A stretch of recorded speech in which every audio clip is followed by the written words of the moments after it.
Good afternoon. Today is December 1st, 2020. I'm going to be giving a speech about California wildfires and why they need your help. All right. So imagine waking up in the morning, putting on your work uniform, and within a short amount of time, you're facing temperatures as high as 1,400 degrees. This is the burden that firefighters in California have continued to face for the overwhelming majority of 2020.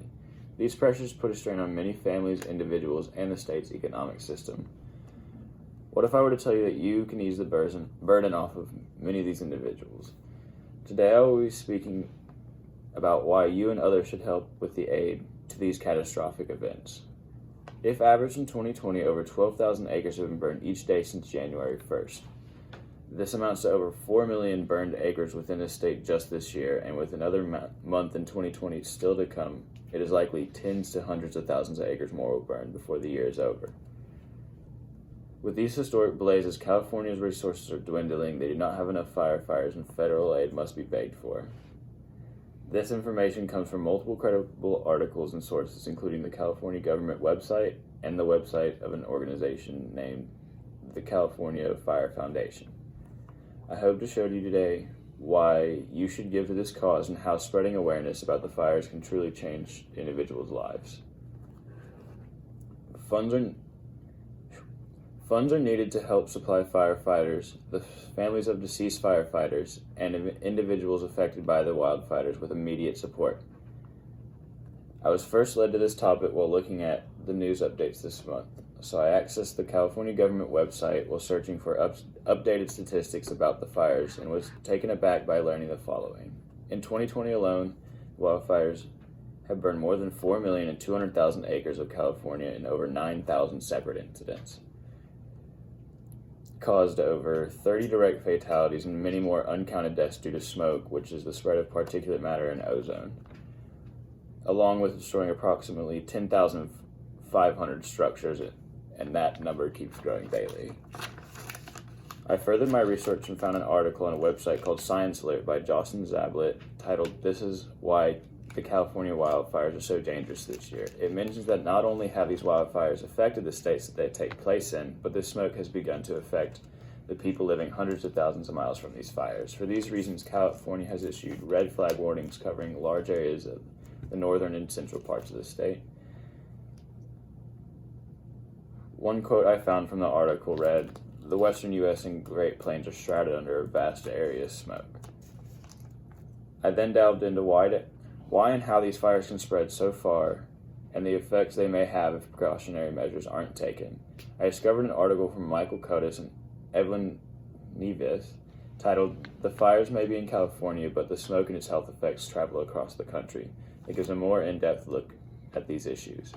For starters, close-up smoke inhalation from these fires can damage the hearts, lungs, livers, kidneys, hobble immune systems, and possibly prompt genetic changes that may have effects for generations to come. These effects do not just contain themselves within the areas of the fires. Particulate matter can spread for thousands of miles from the initial burn source. And in a study conducted by the EPA's Center for Public Health and Environmental Assessment, they compared Medicare records and smoke exposures in every county in the nation outside of Alaska over a 5-year period. They hunted for specific outcomes like asthma, cardiovascular disease, and respiratory problems. Short-term smoke waves, they found, prompted breathing difficulties in patients over 65 that led to premature deaths and hospital admissions costing some $63 billion. Even barely visible smoke showed substantial health impacts. With these immense issues at hand, we can now look at an organization that I named earlier. The California Fire Foundation was established in 1987 by the California professional firefighters and has since provided emotional and financial assistance to families of fallen firefighters, and the communities they protect. One of the main ways they do this is with their SAVE program, which is supplying aid to victims of emergency program, which gives immediate short-term relief to those who have lost their homes as a result of fire and other natural disasters throughout California. This includes prepaid Visa cards that may be used to buy toiletries and needed necessities. Secondly, the California firefighters benevolent fund uses donations to provide support to firefighters that need assistance and help and have been either severely affected or displaced by the fires. Thirdly, this CFF also has a California Last Alarm Service Team, CalLAS, which aids local fire departments who have lost one of their own in the line of duty.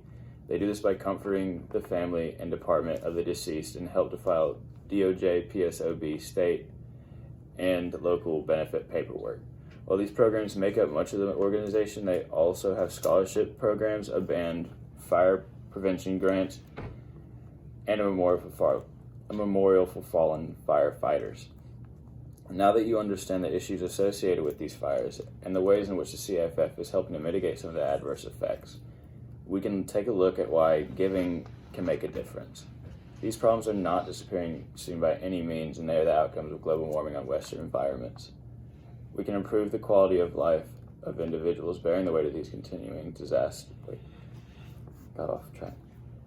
The CFF is helping to mitigate some of these adverse effects. We can take a look at why giving can make a difference. These problems are not disappearing soon by any means, and they are outcomes of global warming on Western environments. We can improve the quality of life of individuals bearing the weight of these continuing disasters.